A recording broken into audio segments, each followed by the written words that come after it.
So, thank you guys for joining us tonight. Always appreciate your time and that you spend with us on Thursdays, Transplant Journey Support Group meeting. Want to welcome you tonight to our measles conversation and webinar. And of course, our tried and true Dr. Marcus Pereira from Columbia University Medical Center. He's going to be speaking to us about the measles that's taking shape across the country tonight.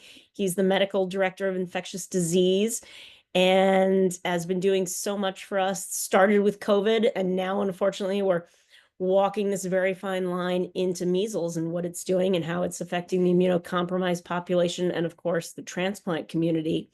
So thank you guys for joining us. I will simply say that, Dr. Pereira is going to be educating us here tonight, but I will also caution you guys that whatever you hear tonight, please go back and double check with your transplant teams.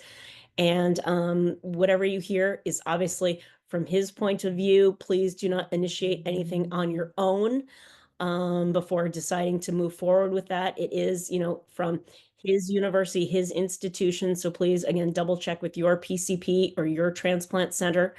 And thank you guys for joining us and being a part of the Transplant Journey community. And we support you and we're here for you and whatever you choose. And we are a wonderful community, and I'm proud to be, your host tonight. And, as an SPK recipient of almost 10 years, really grateful to be here. And Dr. Pereira, I will pass it on to you. And thank you again for always being with us and educating us through all of these bumps and hurdles that we've been facing since COVID really took form. And now apparently it's measles. So thanks again, Dr. Pereira. No problem. Thank you for the welcome and introduction. It is always a pleasure to speak to you and this group. I was remembering, I guess the last topic that we actually went through was bird flu back in January. So it's sort of, the interesting topics keep coming, right? And so who knows what will be next? But I guess this is a very timely session on measles. And like you said before, Jen, I mean, I think this is sort of a very important topic to address. And I'm glad that we're doing it tonight. There are some guidances that are coming up. They haven't been published yet, but the American Society of Transplantation is very rapidly working on a guidance. I've been talking to the leaders of that guidance, and hopefully it will be released soon. As you can imagine, with any of these things, there's always sort of nuances that people really have to check and triple check before they release these things. But hopefully that will come up soon. I don't think that anything that I'm going to say here today will be sort of in contra against what the guidelines are saying, but it's obviously very important to say that that's upcoming. But there are some other publications out there that I'll be using that can help us as well. But I guess the topic today is measles, and particularly in the context of transplant recipients. So, and this is the outline that I wanted to go over. This is going to feel a little technical and maybe more of a lecture than, one that I actually would give to our medical students. So, so this is sort of, the level that we need to be talking about this, okay? And for everybody to have the opportunity to understand, but also to ask questions about it. So what's happening right now? And then delve into like what is measles and why is it such a big deal, and why is containing it difficult? And then what do we have in terms of treatment and prevention? And then sort of obviously with a focus on immunocompromised individuals. So, I'm taking sort of the news that was sort of, out a few days ago. But I think we've all been reading about measles now for a few months for this current outbreak, right? That's happening in Texas and the southwest of the United States. But the truth is that there have been sort of periodic outbreaks of measles, in particular in the United States for the last 2 decades. And the last big scare that we had, and I'll show you in an upcoming slides, was actually in 2019, so not too far ago, and that was actually in our region, in sort of New York metro area, whether it was sort of in New Jersey or counties near the city or on Long Island. It was all sort of a big scare near us. So anyway, so this is the latest outbreak, but there have been others before. What's happening right now, and the thing that's really concerning is that we think that this is going to be the largest single outbreak since the year 2000. And the reason why the year 2000 is important because that's when we thought the measles had been officially eliminated from the United States, right? There's been a campaign to eliminate measles from the world for the last several decades, and a number of countries have certified themselves as being measles free, or at least they were beginning in the 80s and 90s and then 2000s. But since then, there's been issues that it sort of has made a comeback, unfortunately. And we'll talk a little bit of why that's happening. But this is the current issue, right? There's been at least 883 cases that are confirmed or probable, but there's many others that are neither confirmed or probable, but are possible, and those are not counting. But the idea is that there's probably many more cases than these 883.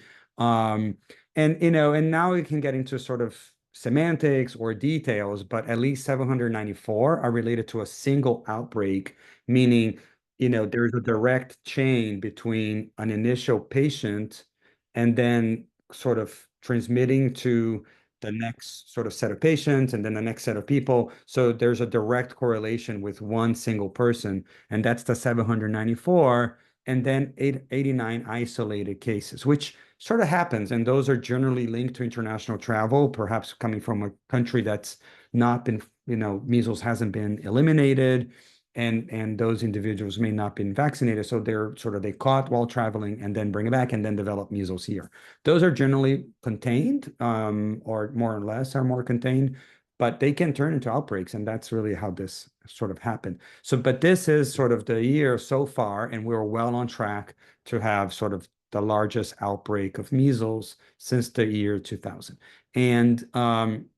And sort of this is sort of what I've been talking about in some ways, right? So in 2000, that's when it was officially declared eliminated in the United States. And even though this graph, there are some cases, these are sort of internationally acquired cases, like I mentioned before. And that's sort of the usual here. You're always going to see a few people coming in and developing measles while coming back from a trip. And maybe they will infect like their close relatives, but never really go into a major outbreak. But there have been sporadic outbreaks, as you can see here, in 2008, and then 2011, 2014, and then the big one in 2019, which, there were several different outbreaks. So there were many more cases back then, closer to 1250. But those were a few clusters in the area of New York. This is a single outbreak. So, and the expectation is that this will far surpass 1,200 as of now, right? Remember, we're just in April.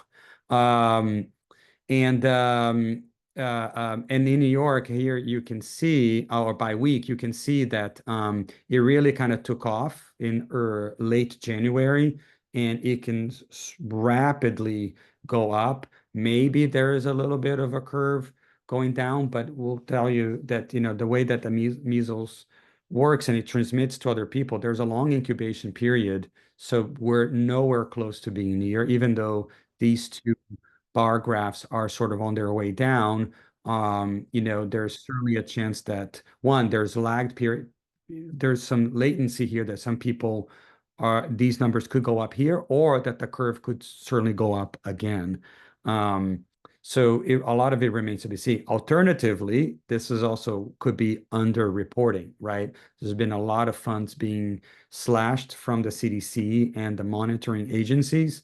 So there's also a concern that we're just missing the cases here due to lack of funds to these agencies. So we'll see. But certainly the curve is worrisome, and I think that there's going to be more to come when it comes to measles. So these are the regions that are being impacted right now. Again, the big cluster is in Southwest Texas, but it's spilling over into New Mexico, Kansas, Oklahoma, and the general region. There's also a spillover into Mexico as well as in Canada. And then there's some sporadic outbreaks here. It's not clear that these are necessarily linked, but these could be sort of separate outbreaks. And certainly there's ones that are sort of well known to be isolated cases over here. This is the big one that everybody's paying attention to. In New York City itself, there's been 3 cases so far this year. It's not clear. I think they might have been linked to the Texas outbreak, but not necessarily.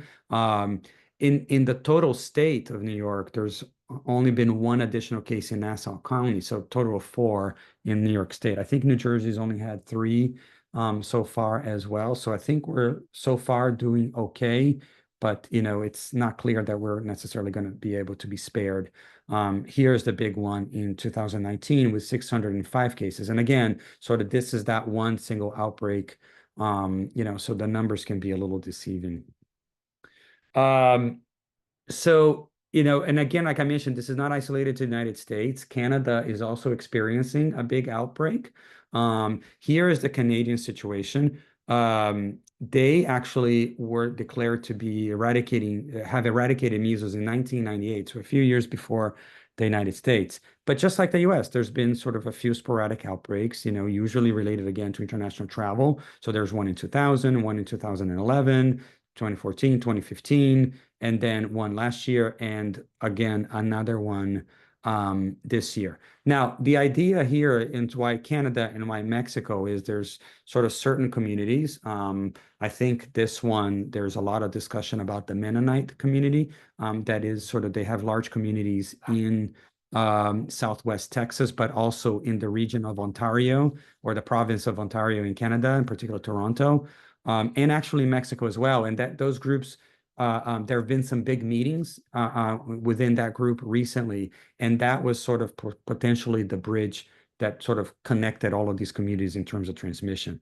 But certainly this is happening in other parts of the world as well. And the truth, and here's a map of Canada, and you can see here sort of Ontario, particularly Toronto, being the big epicenter in Canada. I don't have one for Mexico. The other important thing to say is, this is not necessarily something that's been particular to the United States or North America. Europe has had their outbreaks of measles over the last few decades. I know that France has had to deal with it, but other countries as well. This is not something unique to the United States, but they all share sort of the same issues. And obviously, we'll be talking a lot about it, but it's really sort of vaccination rates going down for measles, sort of allowing the virus to cause some of these outbreaks in unvaccinated sort of populations. So what is measles, right? So it's a single-stranded enveloped RNA virus. It's sort of, in some ways, it's sort of, similar in structure to things like, SARS-CoV-2, for example, or other respiratory viruses. The sort of the actual classification is the genus Morbillivirus and Paramyxoviridae family. Nothing sort of that you need to necessarily know about that, but it's kind of, these are mouthfuls, in terms of sort of scientific terms for these viruses. Measles, and the reason why we thought we could eradicate measles is that humans are the only natural hosts.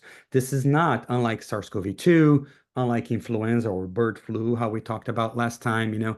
There is no animal reservoir for measles. So that really gave people a lot of hope that if you immunize sufficient numbers of humans, maybe this virus could actually disappear in the way that, for example, smallpox disappeared. And I know now it's like in labs, but it's not circulating in communities. Like unless there's bioterrorism, we're not at risk for smallpox.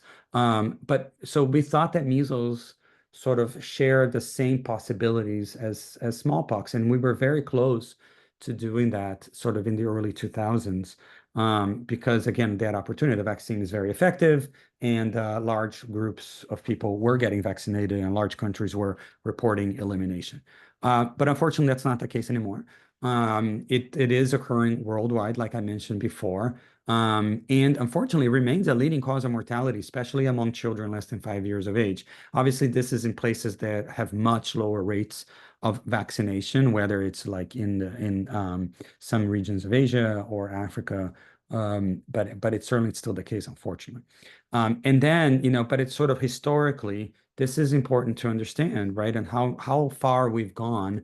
That before the introduction of the measles vaccine in the late 50s, early 60s, over 2 million deaths occurred annually. That's a staggering number, right? Like we've talked about SARS-CoV-2 at some point, maybe a few years back, reaching the 1 million mark. Measles would kill 2 million people a year.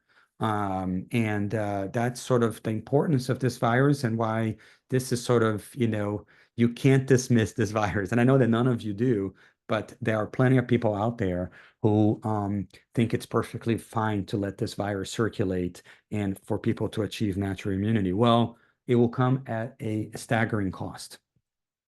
So why do we spend so much time and why is measles such a big problem? We'll talk about the clinical manifestations, but this is the main issue about measles is that it is one of the most contagious viruses of all viruses out there in this world. On average, a person who is infected, whether it's a child or an adult, with measles, infects 9 to 10 other people.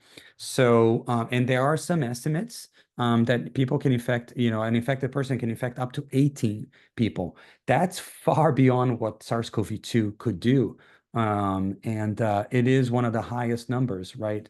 That this sort of what a virus can do. So, in other terms, and this is more scientific, but the attack rate of measles is 90%. So up to 90% of those who are not immune, who come into close contact with an infected person, will also likely become infected. That is an incredibly high number, right? Like if you're infected and you come across 10 non-immunized people, 9 of them are going to get infected. Not even SARS-CoV-2 can do that. Not even influenza can do that. So it is incredibly contagious, and that's why it's sort of difficult to control. Or if an outbreak is out there, it will find the people who are not immunized and it will infect them. Um, Other things about measles that make it difficult to control, it's transmitted um, by, this is a little misleading over here because I say this sort of direct contact, but it's direct contact with infectious droplets. So like when somebody sneezes or cough, right? Like you have these sort of air droplets that are floating. And if you come into contact with that, whether it's airborne or on a surface, you are likely to get infected because you touch things and then you put it near your face, and then you are essentially infected with that 90% attack rate.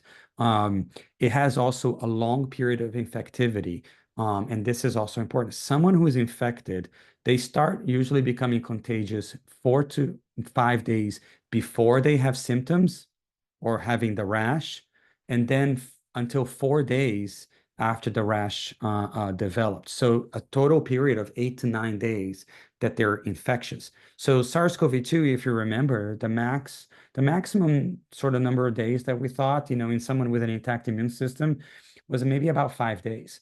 And even that's probably not as much. Influenza is probably just 2 to 3 days in someone with an intact immune system or in the general population. So 8 to 9 days is a long time, right? In particular, you have 4 to 5 days that you don't have any symptoms at all, or if you do, you have minimum non-specific symptoms, and you're probably still walking around and mingling with other people, and that's where you're sort of, passing the virus along. Additionally, a third component of measles, which makes it particularly troublesome, is that the virus itself can stay up in the air as a viable infectious pathogen for up to 2 hours after an infected person leaves the area. So say someone, right, is on a subway with measles and doesn't know, they're not doing anything wrong, they're not doing this malignant, but they don't know. And they might have a little sniffles, we all do, and then touches a surface on the A train, that seat is infectious for 2 hours. Imagine on a train, 2 hours, how many people sort of touch a particular surface, right? Or a seat. That's where you get to, and that's just one moment in that person's several days of contagiousness, right? So it's sort of a very opportunistic virus. And this is sort of the public space component, and even in the absence of person-to-person direct contact, because all it takes is sort of their secretions to infect others. So I think you come across this, and I think many of you appreciate this is an enormously infectious, contagious virus, and containing it is very difficult. And somebody had asked in the chat before about mumps and rubella. Those two viruses are lumped with measles through the vaccine. We'll talk about the MMR vaccine. Um, but the truth is they're nowhere near as contagious as measles. So they're important childhood viruses. Mumps can infect adults and cause a lot of problems. Rubella can infect pregnant women in particular and cause a lot of problems, but they don't have the potential of the outbreaks that measles does. So we don't necessarily pay too much attention to that, although the declining rates of MMR vaccination can present a problem for mumps and rubella as well. But the big one, it really is measles, okay? So more about the clinical presentations of measles and why sort of again, what you should expect or what you like should know about measles, right? The incubation period is quite long. And incubation period means from the moment that you are infected with the virus until you develop symptoms. It's anywhere from 6 to 21 days with a median of 13 days. So, and the reason why that's important is um, not necessarily for the transmission, right? But it's sort of understanding who is going to develop measles. And this is more for public health authorities, or if anyone is ever exposed to measles, credibly exposed, they need to be isolated for up to 21 days, 3 weeks isolation. That's sort of well known. There's no debate about that. So that's a long incubation period. And that's sort of difficulties as well. So what are the symptoms of measles? I think many of you will know, it's sort of at least in medical school, we know the three C's, which is cough, coryza, and conjunctivitis, right? So coryza only means runny nose. It's sort of an old term for runny nose or rhinitis, but they also have fever, malaise, they and sometimes they have some other symptoms like diarrhea and low appetite and things like that. But those are the big ones. And once those symptoms start, they last 2 to 4 days. And after those symptoms, that's when you develop the characteristic rash. And I have some photos of the rash for you in the next slide. But obviously, you think of measles, you will think of a kid with a rash. That rash sort of develops, I guess, 2 to 4 days after the measles symptoms start. And it is a period of high infectivity because the rash is infectious. It is classically begins in the face and then spreads down and out. So it goes down to the trunk, the chest, the back, and then out on the extremities, the sort of legs and arms. It spares the palms and the soles viruses do funny things, and this is one of them, but it's certainly sort of down and out. Okay.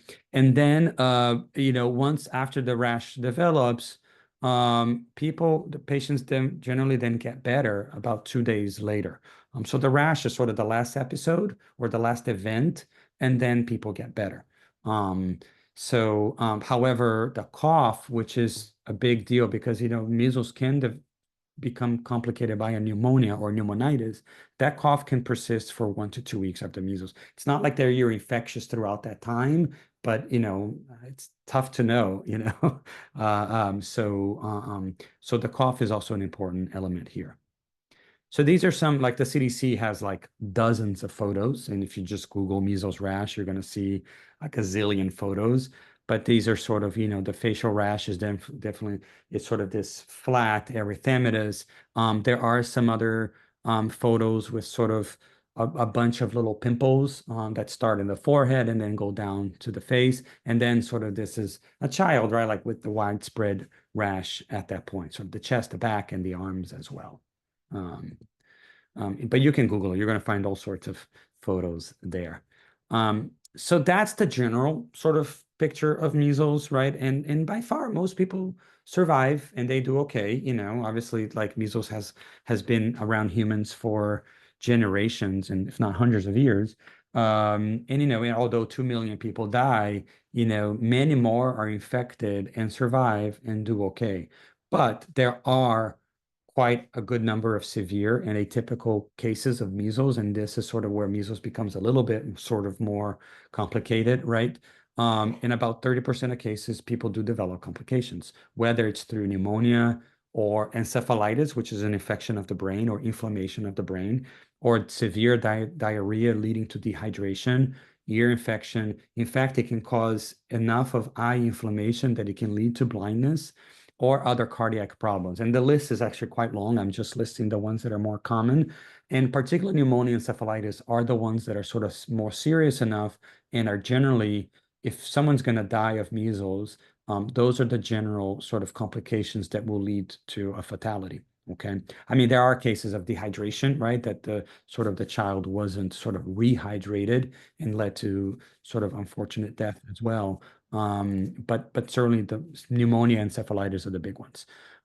So these complications are more likely to occur in children under 5, and historically, those have been the ones who have died the most. I mean, when we talk about 2 million deaths a year of measles, it was children, dying of measles. Not necessarily adults over the age of 20, although that can happen.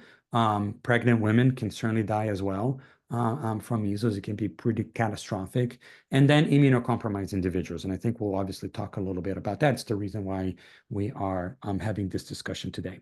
About 1 in 4 individuals will be hospitalized, so about 25%, usually from some of these complications that we're talking about. And again, the fatality rate is about 0.1% to 0.2%. So one in 1,000, right?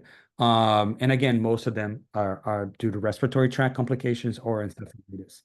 So, if you have a virus that's literally infecting millions of individuals a year. That's where you get 2 million deaths a year, right? So it's sort of not something to ignore or take lightly. So what about immunocompromised individuals? So it is associated with high risk of complications and death.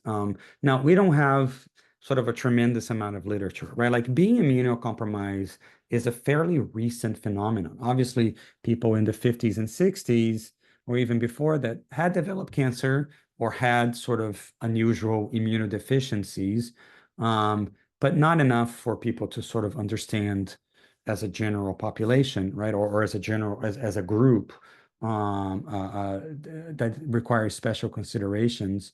But, over the last several decades with solid organ transplant and sort of chemotherapies in particular and bone marrow transplant, there's sort of a little bit more case descriptions of immunocompromised individuals with measles. But fortunately, right, with the vaccine and declining cases of measles worldwide, there's never been sort of gigantic papers on immunocompromised patients and measles. But what we know is that in patients with malignancy, about 80% develop severe complications. Pneumonitis is sort of one of the most common forms of complications, again, pneumonia. And it can develop in more than half of these patients compared to 1 to 6% in the general population. Again, the numbers can vary quite a lot depending on the case series or the study that you're using. Encephalitis can happen in about 20% of patients, oncology patients or patients with cancer who develop measles, compared again to 0.1% of immunocompetent individuals. And about 55% of measles cases in patients with malignancies were fatal compared to, again, that 0.1% mortality in the general population. So by all measures, in the small case series that we've had or that were published, immunocompromised patients did far worse in almost every category. And these include adults and children. And that's important as well. Now, the rash and it may be absent, so not everybody who's immunocompromised will develop a rash, and that's sort of some of the atypical patterns of measles. And the viral shedding may be more prolonged. So we talked about 9 days of contagiousness, right, for an individual with an intact immune system. We don't even know how long the infectivity rate of an immunocompromised person may be. We know, for example, the SARS-CoV-2, there were some transplant patients with COVID who were thought to be infectious weeks, as opposed to just days. So there's quite a possibility here that measles immunocompromised person can also be a very prolonged process, both for them clinically, but also their contagiousness to others. And you can imagine if someone develops this, they're going to be followed very closely with swabs and so forth. So how do we diagnose measles? I think the important thing that I want to say here is if there is a concern that a patient has measles, they get immediately isolated, right? Given everything that we know about this virus, if there isn't even sort of a slight possibility that someone has measles, for example, if they come to our emergency room or to a clinic, that is sort of absolute immediate isolation, right? You have to put them on airborne precautions for those of you who know or don't know, right? Airborne precautions is something that you wear an N95 mask. It's not the surgical mask, it's an N95 mask, or they go in a room with negative pressure. It's to the level of tuberculosis. That's sort of the type of isolation that a suspected patient with measles will get. And the diagnosis is in close coordination with the Department of Health, right? Because we need to track these things. Because if someone has measles, well, you need to know where they got it from and who else is at risk. And there's three forms of testing that we can do. One is through antibody testing, also known as serology. We'll talk more about that because there are lots of questions about antibodies and measles. But for diagnosis, they can be quite useful for the general population. And what we measure are these two types of antibodies that I'll be talking about, IgM and IgG. And I'll go into a little bit more detail about these two types. Many of you are familiar with IgG and IgM, but we can talk a little bit more. But the thing for immunocompromised individuals is that you don't always form IgM because the immune system is sort of weakened, and that possibility is sort of not reliable. So we don't really rely so much on serology for diagnosis in someone who is immunocompromised. What we do rely is on PCR testing. So you take a nasopharyngeal swab, and and that's the preferred way, and it goes to the Department of Health for PCR testing. There is also the possibility of doing a throat swab and doing a culture. It also goes to the Department of Health. Probably they do a little bit of both. And there are some situations where the culture might be a little bit more sensitive than the PCR, but it's more labor intensive. So there might be some situations where they want to do that, but that PCR is much quicker, as you can imagine, right? Like it takes a few hours for you to get that result. Those are the three types of testing. I think if an immunocompromised individual is suspected of measles, they're going to get the PCR as well. So, what do we do for treatment? And many of you will read, obviously, all the controversies that are surrounding that at this point. Um, but the important thing is that, measles, treatment of measles is largely supportive right now. We'll talk about vitamin A, ribavirin, and IVIG because there are some potential roles for those three interventions. But the mainstay, in particular for the general population, right? Someone with an intact immune system, unfortunately, gets measles. Um, they're really just going to get supportive care. And that means sort of making sure they're getting some Tylenol, some NSAIDs, some hydration, making sure they're comfortable. You're trying to avoid those complications like the pneumonia and encephalitis. But otherwise they don't really get much. But we'll talk about those three interventions.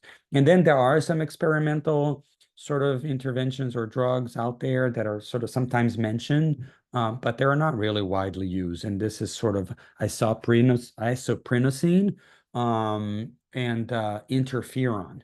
Now, interferon, some of you may be familiar, for those of you who know someone who had hepatitis C maybe 10 years ago, 15 years ago. Interferon was one of the main treatments for hepatitis C, along with ribavirin, interestingly enough. Difficult drug to take, lots of side effects. The important thing that I want to say is interferon, because it modulates the immune system, there is always a concern that using that drug in a transplant recipient, it can trigger rejection because you're activating the immune system. So I don't think that anybody would consider using interferon in a transplant recipient, or if they are, it would be under really drastic situations. And the data are not really that sort of robust anyways for using those drugs. So what about vitamin A? Obviously, it's been on the news, a lot of people hearing about it, some people going to extremes with it. As there are a number of vitamins, and the definition of a vitamin is that it's a nutrient that our bodies cannot make and are essential for us to get through diet, right? So vitamin A is one of those. And it's sort of it performs a number of functions for the body, including sort of visual acuity and the health of our retina. There is some relationship with the immune system, and then cell growth, and regeneration. So it is an important vitamin. We all need it. We can't sort of, it's not good to be deficient from vitamin A. And so it is an important vitamin. Um, but but the truth is, in the United States, it is extremely rare for adults and children to be vitamin A deficient. It is sort of enriched in a number of foods, and we do not have an outbreak of vitamin A deficiency. And that's all that there needs. You don't need sort of super levels of vitamin A. You just don't need to be deficient from it. But there are some resource limited places that are sort of, certainly sort of related to poverty and malnutrition, that vitamin A deficiency is a real thing. And studies have shown that vitamin A deficiency can lead to more severe measles. So that's where this whole controversy of vitamin A has come about, right? That sort of, it is part of treatment protocols in resource limited places where, you can't do much else. So might as well replete vitamin A in someone, because that's sort of a basic important thing that one should do, but it's not something that's sort of earth-shattering in its impact. It's just preventing some additional complications from measles, in particular visual complications. So what's the flip side of all of this is that vitamin A toxicity can actually be quite serious and quite harmful. So, people taking sort of super therapeutic doses of vitamin A, or sort of something that is going well beyond what is generally recommended, can't get into real trouble, whether it's sort of mild symptoms like headache, skin changes, or hair loss, or bone pain. But there have been a number of people with serious liver damage from overdosing of vitamin A. So that's the main issue here, right? Sort of, you can't sort of overdose with vitamin A. But again, it can be used and can be advocated. It is part of treatment protocols, in particular in children, and it's mostly to prevent visual complications and to quicken the recovery. And it's most effective when deficiency is present. But I think it's generally given to most kids with measles only because careful doses, right? You give it for just 2 days. You don't give massive doses. It's sort of a very careful repletion. Uh, um, that can be done safely, but you just can't overdo it. The other important thing that I want to have here is there are some data showing that actually acute measles can lower your vitamin A levels, particularly in children. So hence sort of this idea for repleting it as well. But this is important. There are no data for adults, interestingly. This is really all coming from children. Not to say that adults may not benefit from this, but there are no data.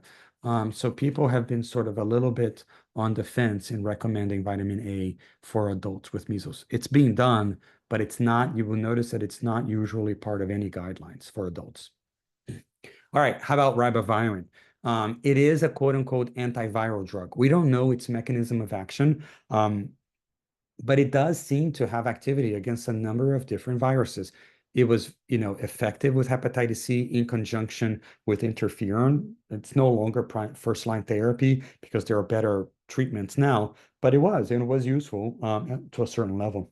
We give it to RSV, we give it to human metapneumovirus for our lung transplant recipients, and there are some other respiratory viruses like parainfluenza that every once in a while we use. Some of these, there are not a lot of data. It's not clear how it works, and it's not clear that it really helps that much. But in those situations, given that we don't have antiviral therapies for RSV and human metapneumovirus, for example, we just don't have drugs for those viruses. Sometimes we do our ribavirin, and whether it helps or not, unclear. There might be some signal. It's not a strong signal that it sort of, treats every case, but in some people it does help. So we kind of do it. But there is a toxicity related to ribavirin, which is hemolysis, or the destruction of red blood cells. Can lead to rapid anemia. And then this can happen most often in patients with kidney disease and those sort of older than 65. So it is sort of, on some level, it's an easy drug to give. It's a pill, but it does have some toxicity. So people really need to be monitored closely. Now, the data on ribavirin and measles are also very limited. There are some case reports of people who got ribavirin and did better, but there's never any case controlled studies. A group got ribavirin, the other group got nothing, showing that ribavirin made them better. So, but we do it because we do have some experience with other viruses, and we don't have a better drug. That's the bottom line with riba. So how about immunoglobulins, right? IVIG, many of you are familiar with IVIG or pooled immunoglobulins. As many of you know, it's sort of when someone goes to donate blood, we're able to separate a bunch of products or elements that are in blood. Obviously, there's the red blood cells, there are platelets, and then there's a bunch of other things, including immunoglobulins that are just generally floating in our blood. These are antibodies. That's what immunoglobulins are. Now, IVIG is the main product that many of you have gotten and will sort of be familiar with. It's generally very safe. There are some infusion reactions, but generally very safe. It's an IV infusion of like an hour or two and requires some monitoring. And we do have a lot of experience with IVIG, right? Like not only it can be given for prevention, but it can be used at times for treatment of certain viruses like RSV, like adenovirus. Again, viruses that we don't have an effective treatment, so we give IVIG. And the idea here is this concept of passive immunization, right? If you don't have the antibodies for these viruses because you're immunocompromised, we're just going to give it to you from donors, in a bag, and now you sort of have some degree of immunity that can help you fight this virus. So for measles, it is mentioned as a possible element in the treatment for measles in immunocompromised patients. So this is, I italicize treatment because we're going to be talking about post-exposure prophylaxis next, but this is for treatment. I looked around, there's not any sort of data again on IVIG. There are some case reports. The effectiveness is mostly unknown, but again, we give it because it's safe, may work. So for treatment, it is a possibility. It's not that everybody with measles is going to get IVIG, particularly if they're immunocompromised or not, but it is something that can be considered to be given. So some of you will ask, like if a patient, comes to Colombia who's a transplant recipient with measles, what would I do given these things that I've just talked about? And if that person is a pediatric patient, vitamin A will be part of their protocol. I do think that probably there will be some discussion about ribavirin and IVIG, depending on the concern and the level of immunosuppression, right? But again, if it's a transplant recipient, they're going to be someone immunosuppressed. So I think that sort of it would be a situation we will probably consider those things. We don't have a protocol. And any guidance that you will see out there, it's expert opinion. So it is going to be riba plus minus IVIG, or plus minus riba plus minus IVIG. As an adult transplant recipient who develops measles, again, depending on the level of immunosuppression, I think there will be some consideration or a strong consideration for ribavirin and IVIG.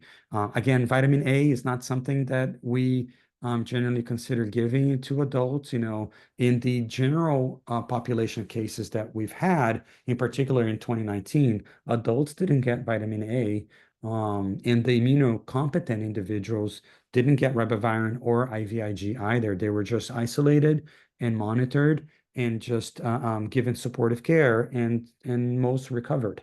So I think that this is important to sort of understand. But obviously, transplant recipients and those otherwise immunocompromised will require a lot of close thinking and strong consideration for those things. Okay. Now, I mentioned IVIG again, and I think many of you will have read this. And I think that there's much less controversy about this. If someone is exposed to measles and they don't have immunity, right? They unfortunately never got vaccinated or are now immunocompromised, and they have negative antibodies.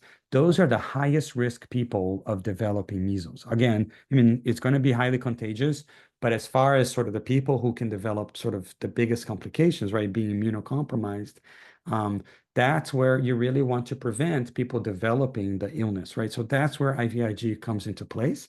Um, it's really recommended for those who are not fully immune, although I think for immunocompromised patients, I think that would be a strong consideration.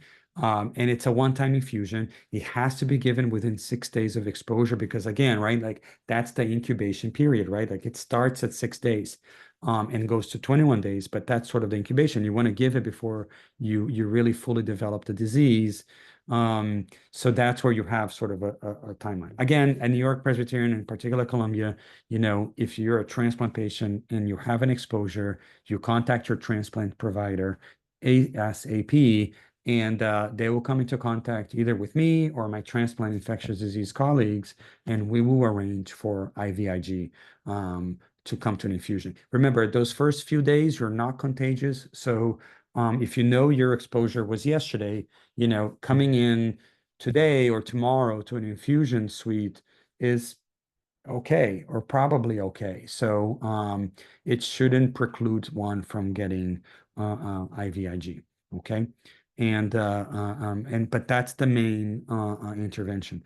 We haven't luckily have a case so far at New York Presbyterian of exposure or infection, particularly in immunocompromised patients. But interestingly, we did have a transplant recipient who got accidentally vaccinated with MMR. Um, and it was a little bit alarming, right? That person was appropriately concerned about measles, went and they knew that they had negative antibodies. I guess it was measured at some point. And they went to CVS to ask about the measles vaccine. It's not like they were going to get it, but they were sort of like, I don't know, should I get it or not, or tell me about it. And the pharmacist at whatever CVS it was. I don't think this is unique to CVS, so no, don't quote me as sort of bad mouthing a particular pharmacy. Said that the vaccine was perfectly safe for that transplant recipient. Clearly a mistake. So that person ended up getting the vaccine. I think they were convinced enough, sure, it's safe, give it to me. And then they contacted the transplant team the following day. So everybody panicked. So we brought that person and gave him IVIG to sort of protect them from the MMR virus, from the MMR vaccine. They're doing fine. So whether it's sort of the risk is really not as much as we think it is, or the IVIG helped them, I'm not sure. But we have that one experience, and it went very well. We scheduled IVIG. They came to our infusion center, got it, went home, and so far so good. Okay, so then Jen had a couple questions that I would like to sort of put here, and we do have a bunch of more slides. Okay, so we're not done yet. But she wanted me to discuss measles titers and what do they measure and are they necessary? So that's in the context of the vaccine, right? Um, uh, so titers, basically that term only means sort of the measurement of something, right? So we use the term titers sometimes interchangeably with serology and antibodies, but really titers is like, what is your antibody titer, right? Like, is it 1 to 2? Is it 1 to 8, 1 to 16? Those are dilutions. So the titer is just a measurement of something. In this case, it's measuring antibody levels. So what are antibodies? I think many of you know, right? These are molecules that our immune system produces and they're designed to alert the immune system, but also to help coordinate the response to infections, right? So if you have, for example, a hepatitis B surface antibody that is robust and circulating in your system, that surface antibody, if hepatitis B gets into your blood, that surface antibody will detect the virus, alert the rest of the immune system, and neutralize that virus from spreading. And that's just one example of many other antibodies that are circulating right now in all of us that are doing those functions. They're not perfect, but they're certainly amazing in and of themselves. There's 5 types of antibodies. We don't need to necessarily know all of them, but IgA is generally sort of a saliva, tears, airway, and breast milk type of antibody. It's really protecting against ingested and inhaled pathogens. IgD it's not something that we see very often. It helps initiate the immune response. IgG is an important one. Many of you will know when we say measles titers, we mean IgG. That's the most common antibody. That's what we all have circulating in very large numbers in our bloodstream. It helps fight active infections. It is sort of an antibody that's essential for fighting an infection that you may have right now. But it also has the secondary role of being a memory of your immune system against that particular virus. So, for example, if you had I don't know, hepatitis C, right? If you have hepatitis C, but you were treated, actually, let me give a better example. If you what's protective? I guess measles. Measles is protective, I guess. If you had measles as a child and you survived, you did fine, you will have circulating measles IgG levels in your bloodstream. And those IgG antibodies are there because if you ever see measles again, just like the example that I gave with hepatitis B, they will find the virus, they will attach to it, alert the immune system right away, and then the immune system will attack and destroy the measles virus before it causes problem. So it gives you a certain level of immunity about it. That's the memory, right? It can stay circulating for almost all of your life, and it's really an amazing sort of element in the immune system. IgE fights parasites and it's involved in allergic response. And IgM is the other important antibody. It's the earliest antibody that we produce in response to an infection. So if you have, for example, influenza, the first antibody that you're going to develop is influenza IgM that usually comes a few days, it lasts a few weeks, it helps sort of initiate the immune response to that infection until IgG takes over. Um, Immunocompromised individuals don't always produce IgM because, again, the types of immunosuppressive medications that are given blunt sort of this acute response to an infection. So it's not reliable. So we don't always sort of are sure that an immunocompromised person is developing IgM antibodies. So IVIG is mostly IgG, which is good because that's the important antibody that we need. There is no purified measles IgG product. So unlike what we have for CMV and some of these monoclonal antibodies for SARS-CoV-2, right? We don't have a measles IgG that you can infuse yourself. So we really will rely on IVIG, right? So then what about measles measurement? It helps determine immunity, right? So if you have measles IgG, you're good. You're protected against measles. And I think that there's some nuanced debate about whether you're immunocompromised and if you have IgG, are you okay? As far as we can tell, I think that you're okay. Um, but many do not, right? And I think that's the issue. And the measles can be positive either due to a past infection or the past vaccine receipt. So that's an important element as well.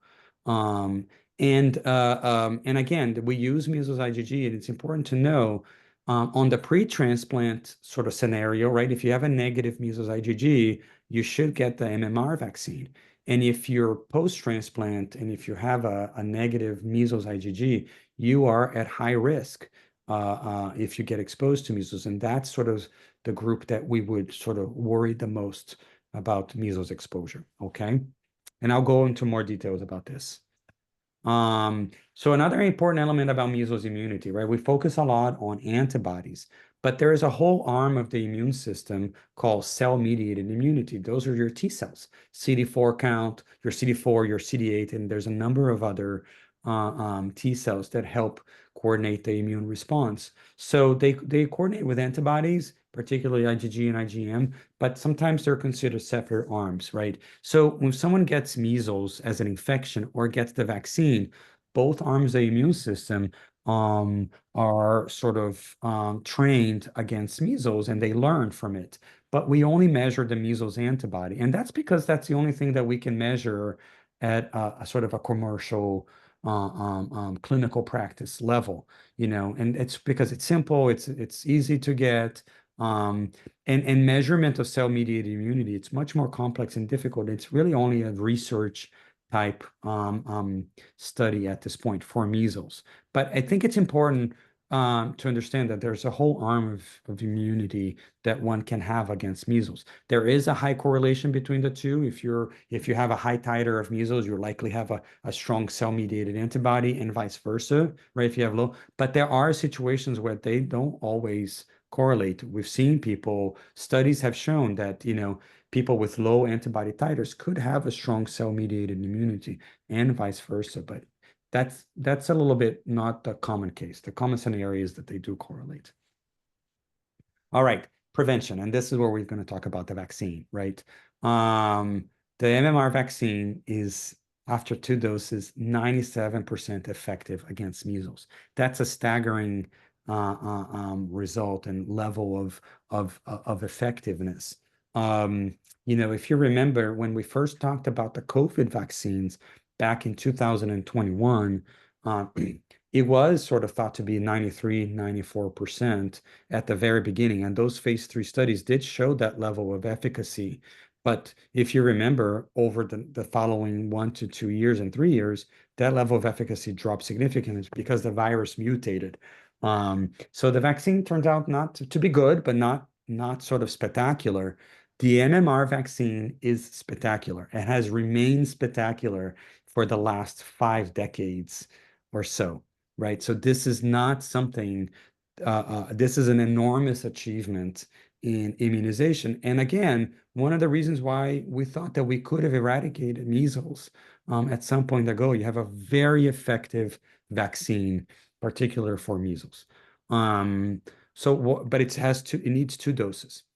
So what obviously the issues for immunocompromised patients is that this is a live attenuated virus vaccine. It's attenuated, but it's still live and still capable of replicating. So there is always the risk that if an immunocompromised individual gets the vaccine, they could get sick from measles. Um, so that's always been the issue, right?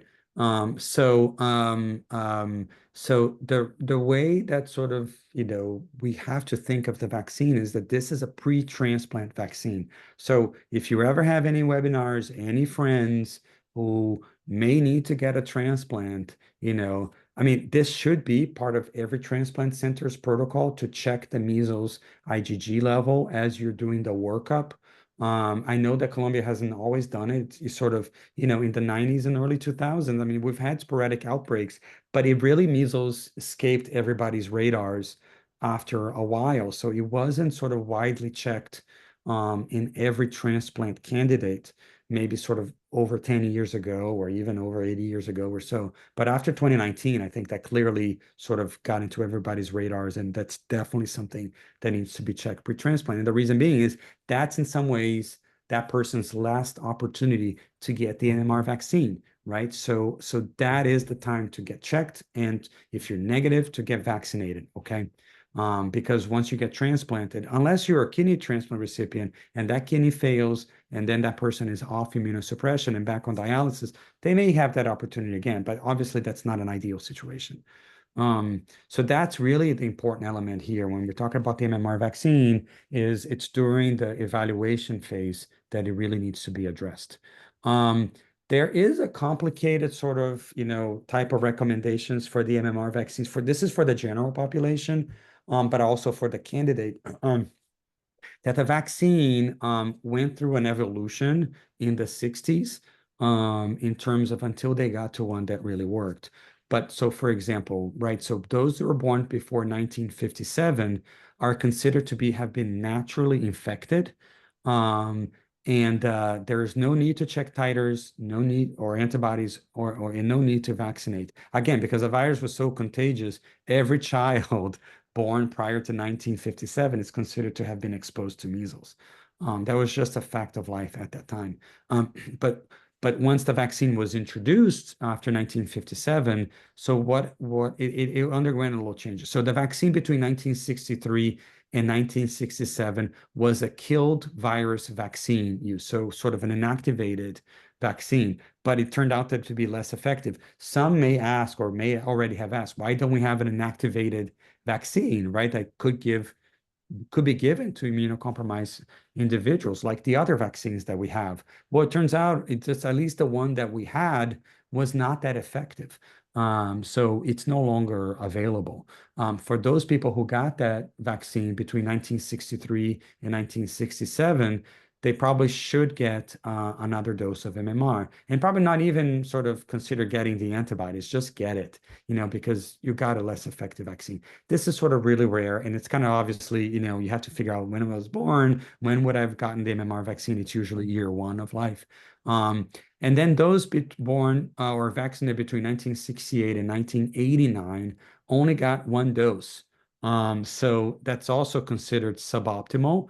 And they should be considered getting a second dose. Again, that's not something that we go over a lot in the pre-transplant. We rely mostly on just checking the antibodies. And if you have an antibody, you're good.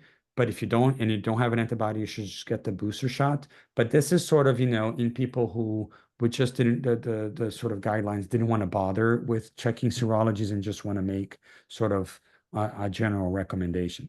And then after 1989, that's when they moved to two doses. And that's really when sort of the eradication of measles in the US kicked in, because that's when it really became very effective. One thing about what we have, the MMR vaccine, we talk about it being contraindicated in transplant recipients and those who are immunocompromised.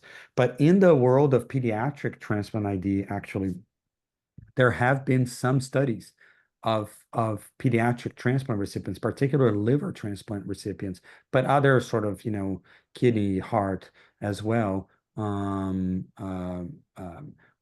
did get the MMR vaccine. And generally, they responded well, and actually, there were no serious adverse events. So this is an evolving sort of field. I think the pediatric transplant world, what might happen in the guidance that's coming up is they might say that in certain patients who are pediatric, they can go ahead and get the MMR vaccine if they're not immune to measles. But we don't have data like this in adults. Okay. And this is sort of something that, um, may need to happen. But remember that kids are the ones that are sort of most likely to get measles. So there was obviously a little bit of urgency to figuring the pediatric component out in terms of immunocompromised patients. And even so, people were initially very restrictive. So what may happen with the guidance or what's generally written in the guidance is that those considered low risk of complications from MR were the ones that were recommended. So that's 1 year after transplant here, right here. 1 year after transplant, 2 months post any treatment of rejection, and a good age-appropriate absolute lymphocyte count, meaning there weren't neutropenic or leukopenic. But this study, there were kids outside of those criteria who did get the vaccine. There were a small number. I think there was only about 24 of those patients, and they did okay as well. So I think that this bodes well for the adults as well. I think at some point there might be some more clarifying data, but you can imagine, right? Who's going to run that study? Adult transplant recipients getting an MMR vaccine. So I don't know how this is going to go about, but obviously it needs to be studied because we need to open a pathway for transplant recipients to either get the MMR vaccine, maybe at a lower dose, something, or at some point figure out an inactivated vaccine for adult transplant recipients to get. Okay. I think that's the bottom line when it comes to the vaccine. Now, what about there's obviously a strong recommendation to vaccinate family and friends of those who are immunocompromised. I think that that's sort of an important element here of protecting our adult transplant recipients in particular, is that everyone around them needs to be vaccinated and immunized and ready to create that, shield around their immunocompromised loved one. So the question comes, is it safe to be around those who have been recently vaccinated with this vaccine? And how close of a contact can we have with them if I'm a grandparent or a sibling, for example? Right. So I think that's a good question. Obviously the vaccine is a live virus, so it is going to be circulating for a brief period in those who just got vaccinated. And, is that equivalent to them getting measles or not? And are they infectious? Um, the general answer is it's safe to be around them. People who get the MMR vaccine are not considered infectious. They do develop a measles-like rash after being vaccinated, or some people do, not all. It's an uncommon adverse reaction, but generally benign. And generally, the rash is much milder than measles itself, and it's not infectious. So the measles rash is infectious, but the MMR rash is not infectious.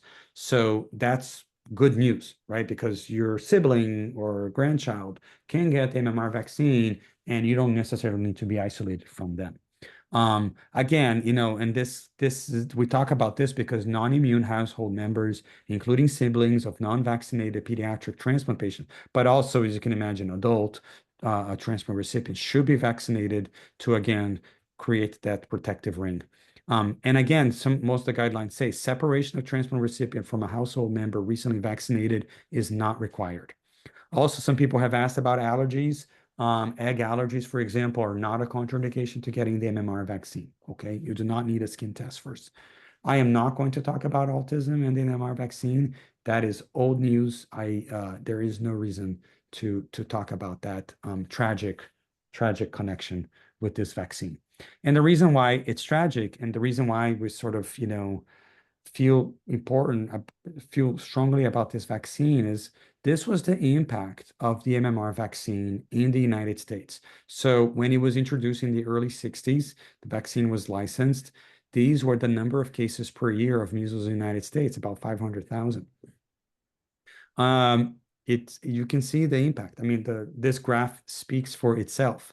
Um, by sort of the late 60s, it was down to sort of sporadic outbreaks. And then basically after the 90s, particularly after the second dose became sort of the standard recommendation, you can see this flat line. Obviously, this scale is in the hundreds of thousands. If you blow this up, right, you will see a little blip here in 2019 and a few of the years in behind. But I mean, in the grand scheme of things, obviously we're nowhere close to how things were in the 1960s. And I think people forget, right, how sort of damaging this was.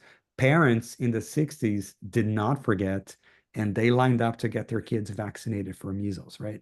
With the understanding that this was life-saving for their kids. And it's sort of a tragedy that sort of vaccination rates have gone down in that context and in the world. And you can see this, right? So this is sort of globally, and unfortunately, this only goes back to 1980, where, there were still about sort of in 1981, there were about 4 million cases of measles that year alone. And here you can see sort of the number of cases dropping worldwide as vaccination coverage increased, right? And kind of peaked in the 90s and then early 2000, and it's still going quite strong throughout the world. And we're at sort of this 90 to 91% vaccination rate throughout the world. So this is what's staggering, and this is what people don't so necessarily appreciate. There was a study and a report that estimated that from the year 2000 to the year 2022, measles vaccinated prevented approximately 50 million deaths worldwide. That's 50 million people who are alive today because they were vaccinated by measles with the MMR vaccine. Um, and many of these are children.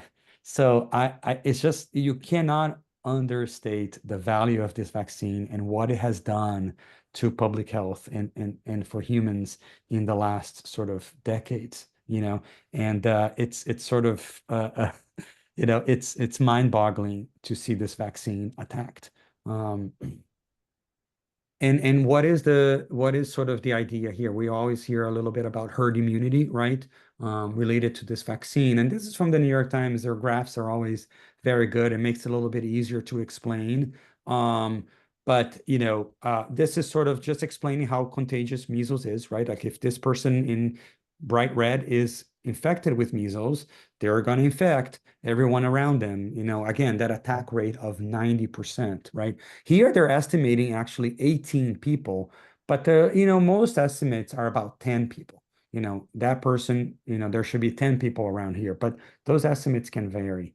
And again, these are non-immunized people. And that's why this can get quickly out of control, right? Like with each cycle, you go up by 10, right? It's a factor of 10 at a minimum in terms of its contagiousness.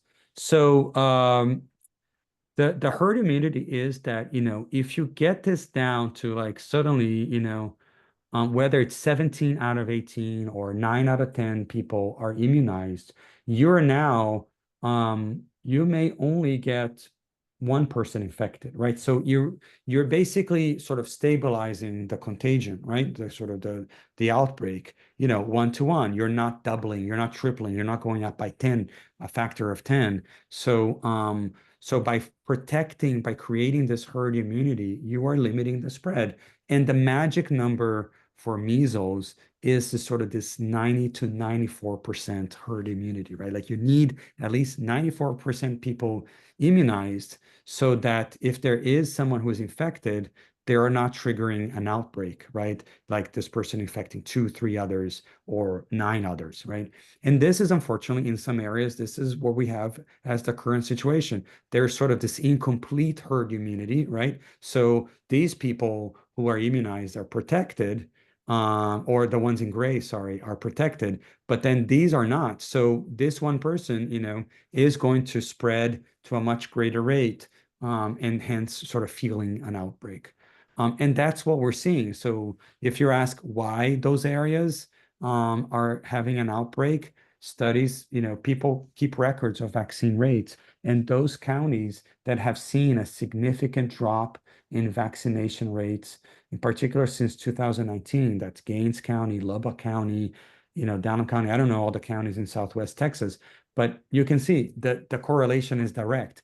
You have decreased rates of vaccination in your children, you're going to eventually get an outbreak of measles. It's quite certain that that can happen. So every community out there that has less than 90 or 94% herd immunity is an extreme risk of getting an outbreak of measles at this point. So, obviously I don't want to scare everyone about all of this, but there are sort of regions around here that do have less than 94%, less than 90% vaccination rates in schools. So that certainly, could be fertile ground for an outbreak. So, but what, as an immunocompromised patient, what can we do to stay safe? I mean, there are things, right? So one, again, family members and friends gotta form the protective ring, around those who cannot get the vaccine. I think that's important. We got to spread the word out that those undergoing transplant evaluation needs to have their measles antibody checked in consideration for the vaccine before they get transplanted and immunosuppressed. For those who are already immunocompromised, certainly limiting travel to outbreak areas, right? Like I hope nobody's planning a vacation to Southwest Texas right now. Perhaps even Toronto might be a problem, right? And then really, if you get exposed, this is sort of absolutely drop everything, call your transplant center and alert them that you might have been exposed, and and to sort of either arrange or be considered for IVIG because I think it can help. And it's an important element here in protecting our transplant patients. And I think that's what I have. I don't know. I guess I went over an hour and 20. I don't know. I guess I really did talk a lot. Um, um, so I'm happy to answering questions. Uh, Yeah, Steve, yes, absolutely. Even if you have positive antibodies, this is not, that this is where it's really murky. I don't know. I think having antibodies should give everybody some level of assurance, you know, but I think it's one of those things that if somebody gets exposed, and I'm looking forward to the guidance from AST about that. The International Society of Heart and Lung Transplant guidance from 2019 did not recommend IVIG for those with a positive measles IgG. I'm curious to know if the AST guidance will follow that same recommendation or perhaps leave some wiggle room. Yeah, you did have a measles IgG maybe a few years back, but you got treated for rejection or something changed about your immunosuppression. Maybe if you got exposed, maybe you should get IVIG. Okay. If you get an answer from AST, will you pass it on? Yeah. I'll send. They tell me the guidance should be released soon, so I can send it to Jen for distribution. Thank you very much. Yeah.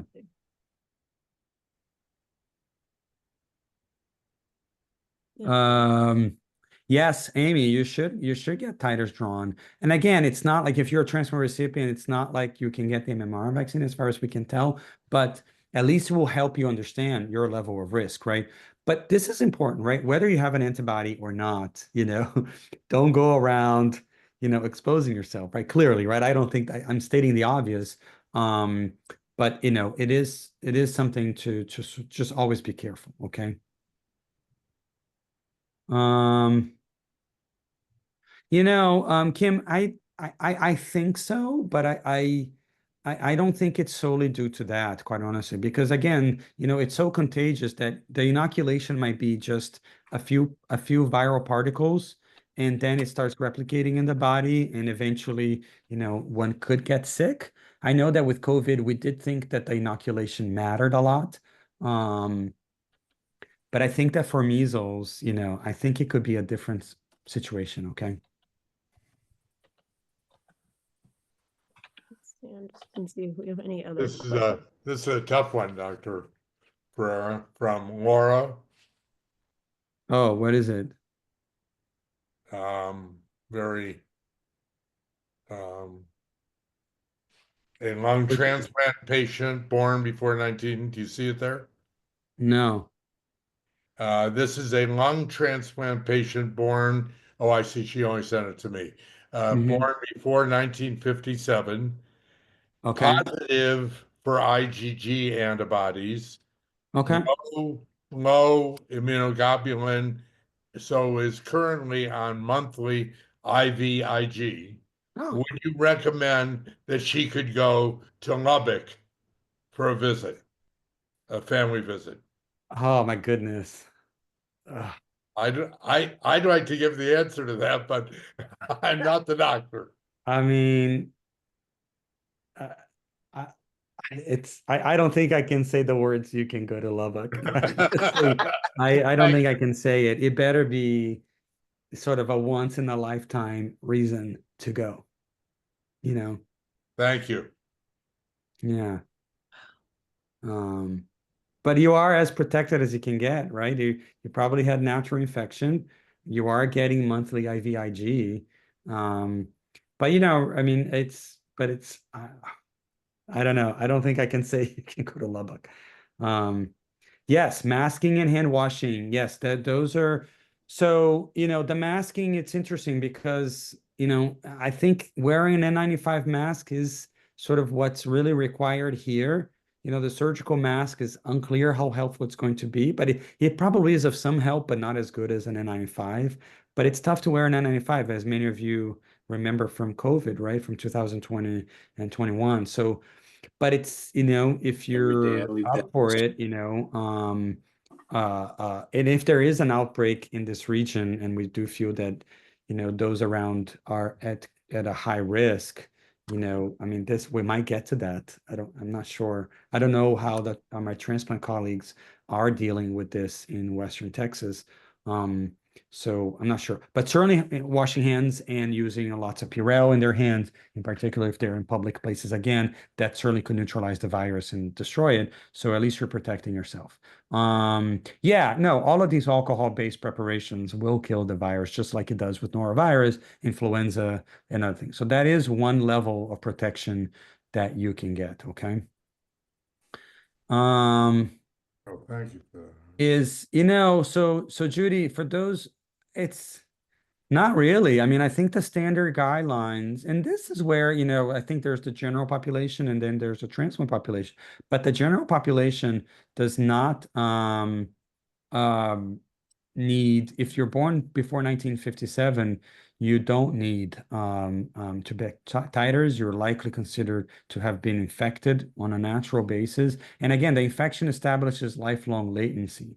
Now, infection in this case, natural infection is a very potent level of immunity. I think if for those who got the vaccine in the early 60s, there is some discussion that, the effect of the vaccine after 6 decades, right, does wane a little bit. So there have been cases of people who were vaccinated, had positive antibodies, and still developed measles.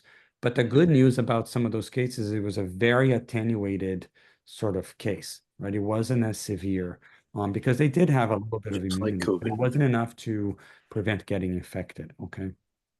I just have a follow-up quick question. If your kids had it like 30 years ago or something and you survived it without getting measles and your kids had really bad cases of measles, does that in any way affect your immunity? The honest answer is I don't know.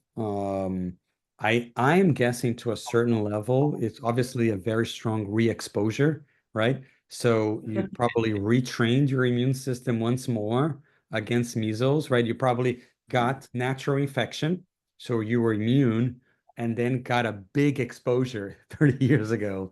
Yeah, You probably retrained your immune system once more. So I mean that's probably a pretty good sort of level of immunity.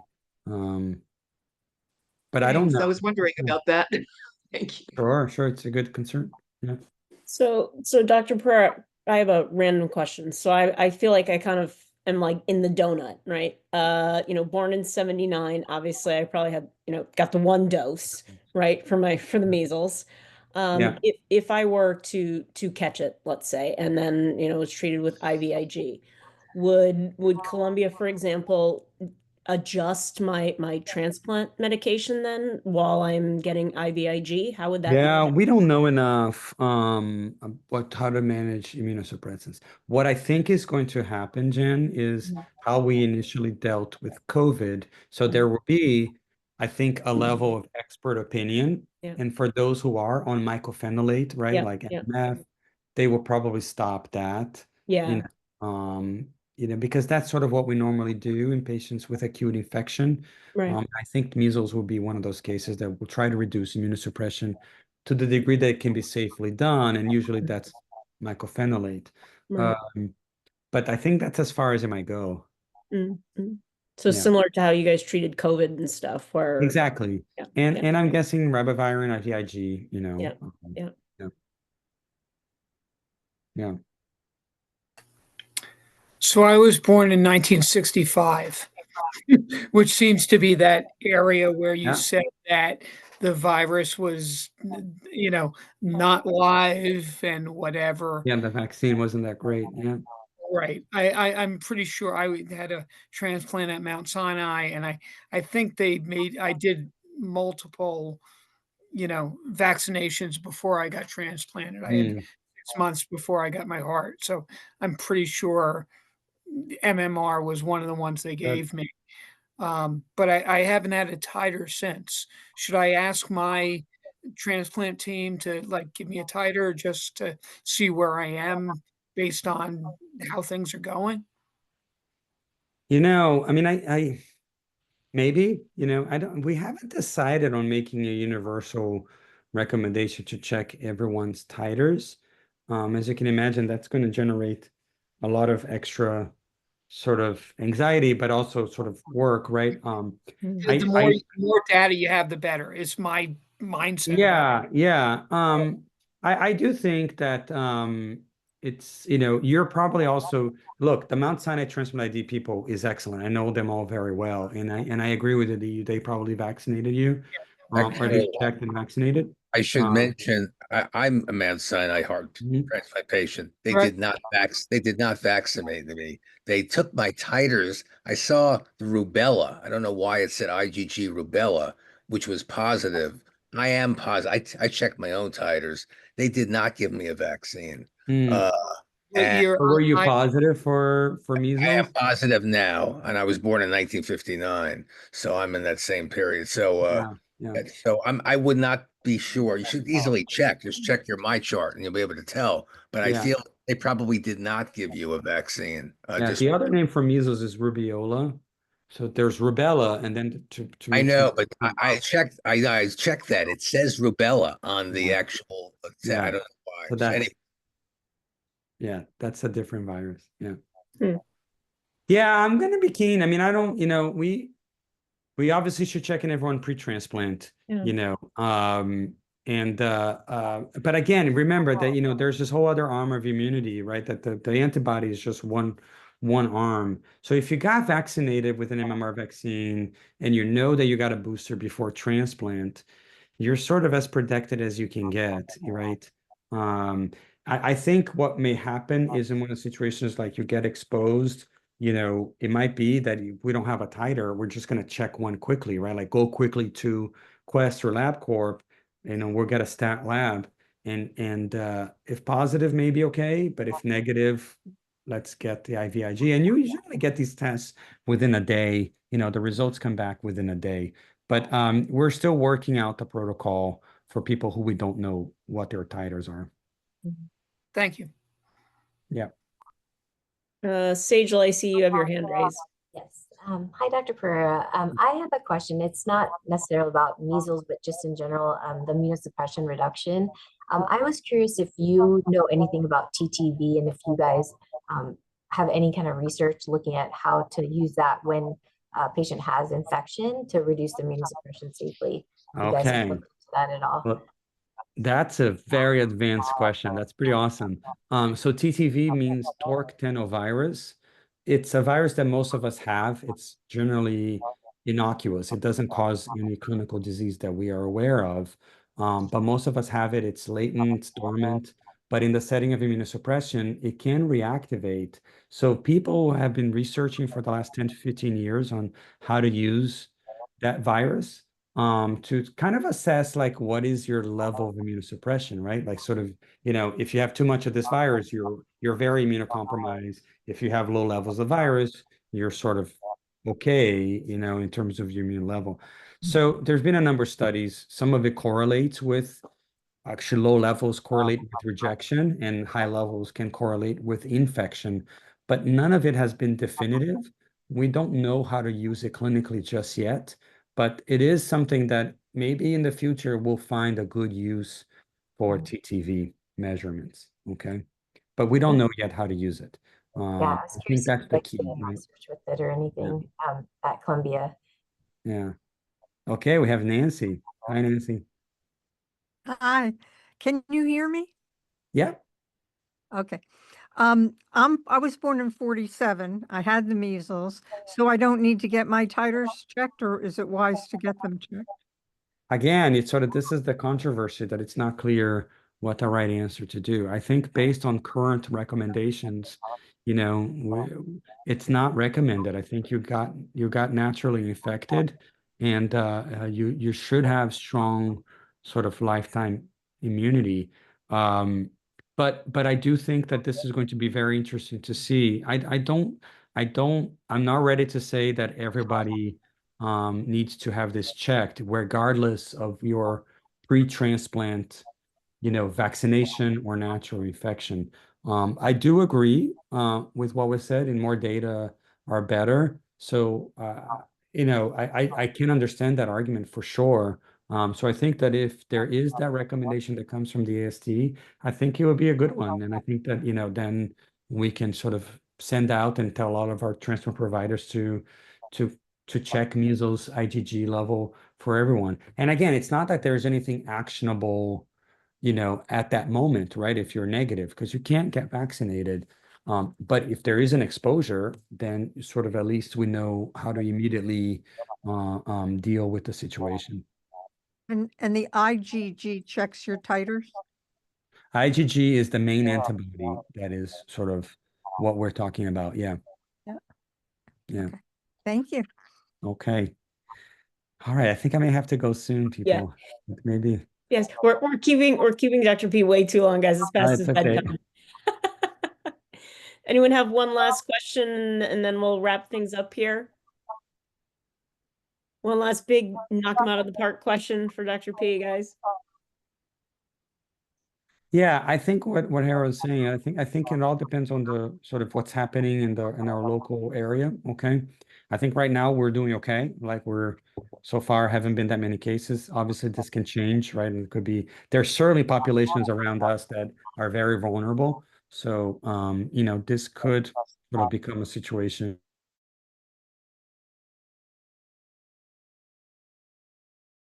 Yeah, they just found a 4-year-old in my area that got measles and they're not sure where they got it from. So yeah, it's just one of those things. It's like, okay, it's coming. What area is that? Northern Virginia. Yeah, there you go. Yeah. Yeah. I think Beth has her hand up. You're muted. Oh, sorry, Beth, go ahead. So my question is, I had to miss part of this, so you probably answered it, but my question was, I did go back into my medical records and now I'm questioning them because my medical records said that I did have a live vaccine in 1963 and again in 1971, but I think what you said is that those were not available. Live vaccines were not available in 1963. Is that correct? No, they were just less effective between 1963 and 1967. Okay. But if you got one in 1971, that was probably the live attenuated one. So that was more effective. So if you got 2 doses, I mean, that's probably as good as it gets in terms of you getting Yeah. vaccinated. Well, the first one, it said with gammuglobin. Okay. You could check off either one. So, I mean, I don't know. I mean, it could be Yeah. wrong. I mean, Gamma globulin, that's immunoglobulins. It's not a vaccine. Maybe that's something else. well, there were 2 choices. It said live vaccine or not live. And then on the live part, you could check off with gamma, I'm not saying it right, with or without gamma globulin. And mine was checked as with. So I don't know. I don't know if that's helping anybody with anything, but I did go get the titers today checked. Okay. So I know I still have to be very cautious. Absolutely. With or without, for sure. Yes. I think that's the word, right? Be cautious. Yeah. Okay. Keywords. Yeah, words. All Well, right, listen, everyone. Dr. P, thank you so much as usual you. for coming and providing us with knowledge and insight on the measles. And we're going to ask you to come back and speak to us again with more information on how to protect ourselves. I'm sure more viruses and more information on something. Oh, God. Okay. Well, Okay. let's hope not, but sure. Yes. Yeah. Thank you again. We always love having you as a guest and happy Donate Life Month. Yes, to all of you. All right. Thanks again, guys. Have a good night, Appreciate you all everyone. joining. Take good care, Bye-bye. guys. Have a great night. Thank you. Thanks. See you, Jen. Hey, guys.